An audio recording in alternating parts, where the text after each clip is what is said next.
শুভ সকাল বন্ধুরা। আজ হচ্ছে 15 ফেব্রুয়ারি। তো সকালবেলা দেখো আমরা স্নান সেরে এখন বেরিয়ে পড়েছি। তো ব্রেকফাস্ট করছি, আর সকাল সকাল তো একটু বিচে এসছিলাম, তারপরে এখন উঠে স্নান করে আমরা চলে এলাম ব্রেকফাস্ট করতে। আর ব্রেকফাস্টে নিয়েছি মশলা ধোসা, আর ভীষণই ভালো বানায় এই দোকানটায়। আমরা যখনই আসি ধোসা খাই, খুব ভালো লাগে। পারিজাত হোটেলের, মানে এটা ব্রেকফাস্টের যেই কাউন্টারটা হয় সেই জায়গাটা।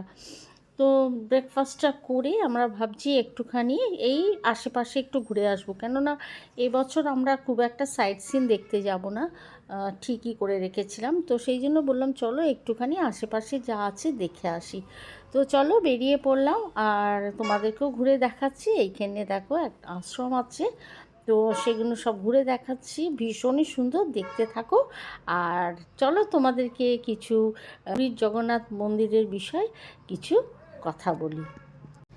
পুরীর জগন্নাথ মন্দিরে রয়েছে অলৌকিক কিছু রহস্য, যার এখনও কোনো সমাধান হয়নি। পুরী মানেই উত্তাল সমুদ্র, নীল জল, পুরী মানেই গজা খাজা, পুরী মানেই ক্ষীর, আর অবশ্যই পুরী মানে জগন্নাথ মন্দির, জগন্নাথ দেবের দর্শন। আমরা প্রায় সবাই পুরীতে গিয়েছি, বা বছরে একবার হলেও আমরা পুরী জগন্নাথ দেবের দর্শন করতে যাই। তবে এই মন্দিরের নেপথ্যে রয়েছে অনেক ইতিহাস। এই মন্দিরে রয়েছে বিশেষ কিছু বৈশিষ্ট্য। পুরীর জগন্নাথ মন্দির 1078 সালে তৈরি হয়। 1174 সালে তা মেরামতের পর আজকে জগন্নাথ মন্দির রূপ ধারণ করে। এই পুরীর জগন্নাথ মন্দিরের কিছু উল্লেখযোগ্য বৈশিষ্ট্য আছে, যা কিনা অবিশ্বাস্য। পুরীর মন্দিরের চূড়ায় যে পতাকাটি লাগানো রয়েছে তা সব সময় হাওয়ার বিপরীত দিকে ওড়ে।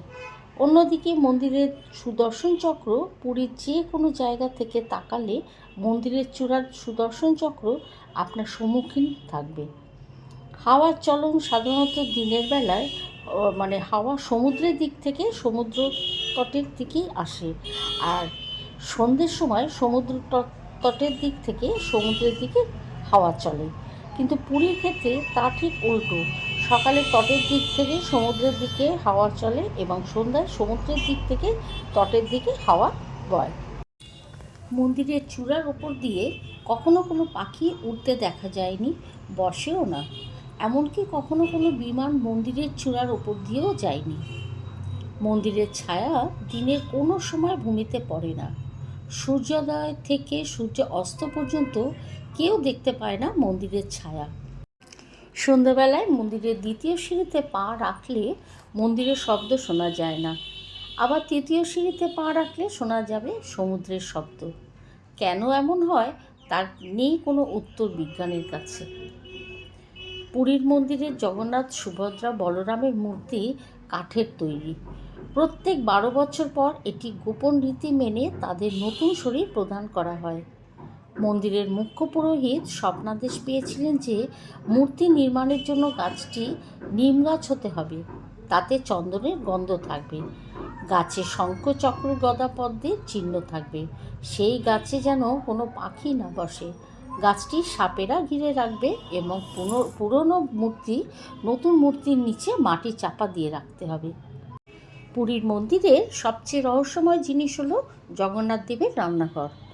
এই রান্নাঘরে 32টি কক্ষ আছে। এখানে ভোগ রন্ধনের জন্য কোনো যন্ত্র বিদ্যুৎ ব্যবহৃত হয় না। যতই ভক্ত সমাগম হোক, মন্দিরে কখনোই অভাব পড়ে না ভোগের। বহুদিন ধরে রেখে দিলেও নষ্ট হয় না ভোগের প্রসাদ। ভোগ রন্ধনের জন্য ব্যবহৃত উনুনের সংখ্যা 752টি। উনুনের উপর 9টি পাত্র, একটির ওপর আরেকটি বসিয়ে রন্ধন করা হয়। আশ্চর্যের কথা হলো, সববার আগে উপরের পাত্রে যে সব শেষে নিচের পাত্রে রান্না হয়। ভোগ রান্না হয় গোড়া মাটির পাত্রে, যা একবার ব্যবহারের পর আর ব্যবহার করা হয় না। প্রতিদিন জগন্নাথ দেবের বিশেষ 56 পদের বেশি ভোগ রান্না হয় এখানে। রান্নাঘরের ভিতর দিয়ে গঙ্গা ও সরস্বতী নদী প্রবাহিত হয়েছে, যা বাইরে থেকে দেখা যায় না। এই নদীর জল থেকে জগন্নাথ দেবের ভোগ রান্না করা হয়। কথিত আছে জগন্নাথ দেবের ভোগ রান্না করেন স্বয়ং লক্ষ্মী দেবী, এবং রান্নার কাজে যুক্ত সেবাগণ তাকে সহায়তা করেন। ভোগ রান্নার দায়িত্বে থাকেন 500 জন রাঁধুনি, এবং রান্নার অন্যান্য কাজে নিযুক্ত থাকেন 1500-এরও বেশি সেবক। ভোগ রন্ধনের জন্য অগ্নির নাম বিষ্ণু অগ্নি, যা কখনো নেবে না। তাই জগন্নাথ দেবের এই রান্নাঘরকে অদ্ভুত রান্নাঘর বলে অভিহিত করা হয়। তো চলো এবার আমরা চলে এলাম গুন্ডিচা, যেখানে মানে জগন্নাথ দেবের মাসির বাড়ি। আর এই জগন্নাথ দেবের মাসির বাড়িতে কাউকে প্রবেশ করতে দেওয়া হয় না। এখানে একমাত্র রথের সময় যখন মহাপ্রভু এখানে 7 দিনের জন্য থাকতে আসেন, তখন শুধুমাত্র তখনই এই প্রবেশদ্বারটা খোলা হয় এবং ভক্তদেরকে দেখার সুযোগ দেওয়া হয়।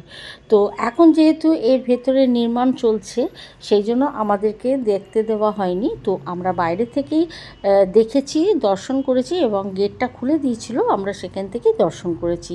তো জানি না কখনো হয়তো রথের সময় যদি আসতে পারি তো মহাপ্রভুর দর্শন পাবো। তারপর দেখো এখান থেকে আমরা চলে এলাম এখানে কি সুন্দর সুন্দর পাথরের সমস্ত মূর্তিগুলো তৈরি করছে। দেখো এত সুন্দর নিপুণ কাজ ওনাদের। তো আমরা খানিকক্ষণ দাঁড়িয়ে এখানে দেখলাম, আর ভীষণই সুন্দর কাজ করছিলেন। নেওয়ার ইচ্ছা হচ্ছিল কিন্তু নেওয়া তো সম্ভব নয়। তো কাজগুলো একটু দাঁড়িয়ে দেখলাম। তো আমরা এখন সমুদ্র পাড়ে চলে এসেছি, তো একটু বিচে বসেছি দেখো, আর প্রচণ্ড রোদ। তো সেই জন্য আমরা এখানে ছাতা নিয়েছি, 3টে চেয়ার আর একটা ছাতা। এখানে 1 ঘন্টায় 100 টাকা করে নেয়। তো আমরা 1 ঘন্টা নিলাম এখানে চেয়ার দিয়া। তো রোদে তো খানিকক্ষণ এখানে বসে থাকার পর আমরা একটু জলে নামলাম, আমি আর জোজো। কেননা স্নান তো করবো না, একটু জলে নেমেছি, পাটা জাস্ট ভিজিয়েছি। কেননা জ্বর এসে গেছে, শরীরটা ভালো না, খুব পরিশ্রম হয়েছিল তাই শরীরটা ভালো নেই। তো দেখো একটু জলের কাছে আমরা নামবো, তার আগে একটু ফটোশ্যুট করে নিচ্ছি। আর যেখানে যাই সেখানে তো ফটোশ্যুট করা ছাড়া আর কিছুই হয় না। তো এবার একটু জলে নামলাম, একটু পাটা ভিজিয়েছি দেখো না জলের মধ্যে। আর এত বড় একটা ঢেউ এসে গেছিলো, আমি পুরো দৌড়োতে গিয়ে আমার পুরো প্যান্ট ভিজে গেছে। তো কি করব, ইচ্ছা করছিল একটু স্নান করতে কিন্তু করতে পারলাম না। এরপর আমরা দেখো রাত্রেবেলা আমাদের 8:20-তে ট্রেন ছিল। তো আমরা চলে এলাম স্টেশনে। আর খুব মনটা খারাপ লাগছে, কেননা যখন আসি মনটা খুব ভালো লাগে আর তারপরেই মনটা খারাপ হয়ে যায়। তো চলো দেখতে থাকো। আমরা এখন ফিরছি, এবার আমাদের ট্রেন দিয়ে দিয়েছে, তো এবার যাচ্ছি আমাদের সিট নাম্বার দেখতে। তো আসার সময় তো খুবই আনন্দ লাগে, কিন্তু যাওয়ার সময় একটু মনটা খারাপ লাগে। তো চলো বাড়িতে ফিরতেই হবে, দেখা হচ্ছে পরে।